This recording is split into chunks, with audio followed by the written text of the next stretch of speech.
Matthieu, chapitre 1. La généalogie de Jésus.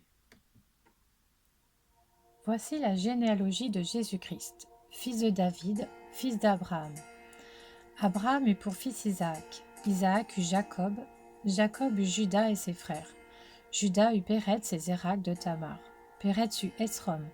Esrom eut Aram. Aram eut pour fils Aminadab. Aminadab eut Narson. Narson eut Salmon. Salmon eut Boaz de Rahab. Boaz eut Obed de Ruth. Obed eut pour fils Isaïe. Isaïe eut David. Le roi David eut Salomon de la femme d'Uri. Salomon eut pour fils Roboam. Roboam eut Abija. Abija eut Asa. Asa eut pour fils Josaphat. Josaphat eut Joram. Joram eut Ozias. Ozias eut pour fils Jotam. Jotam eut Akaz. Akaz eut Ézéchias. Ézéchias eut pour fils Manassé. Manassé eut Amon. Amon eut Josias. Josias eut pour descendant Jéconias et ses frères à l'époque de la déportation à Babylone. Après la déportation à Babylone, Jéconias eut pour fils Shealtiel. Shealtiel eut Zorobabel. Zorobabel eut pour fils Abud. Abud eut Eliakim. Eliakim eut Azor. Azor eut pour fils Sadoc. Sadoc eut Hakim. Hakim eut Eliud. Eliud eut pour fils Éléazar. Éléazar eut Mathan. Mathan eut Jacob. Jacob eut pour fils Joseph, l'époux de Marie, de laquelle est né Jésus qu'on appelle le Christ.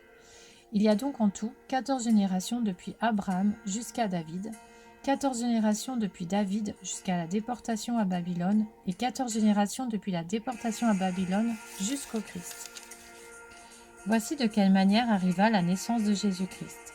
Marie, sa mère, était fiancée à Joseph. Or, avant qu'ils aient habité ensemble, elle se trouva enceinte par l'action du Saint-Esprit. Joseph, son fiancé, qui était un homme juste et qui ne voulait pas l'exposer au déshonneur, se proposa de rompre secrètement avec elle. Comme il y pensait, un ange du Seigneur lui apparut dans un rêve et dit « Joseph, descendant de David, n'aie pas peur de prendre Marie pour femme, car l'enfant qu'elle porte vient du Saint-Esprit.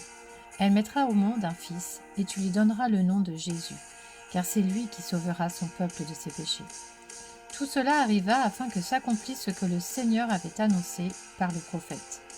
La Vierge sera enceinte, elle mettra au monde un fils et on l'appellera Emmanuel, ce qui signifie Dieu avec nous. À son réveil, Joseph fit ce que l'ange du Seigneur lui avait ordonné, et il prit sa femme chez lui. Mais il n'eut pas de relation conjugale avec elle jusqu'à ce qu'elle ait mis au monde un fils premier-né, auquel il donna le nom de Jésus.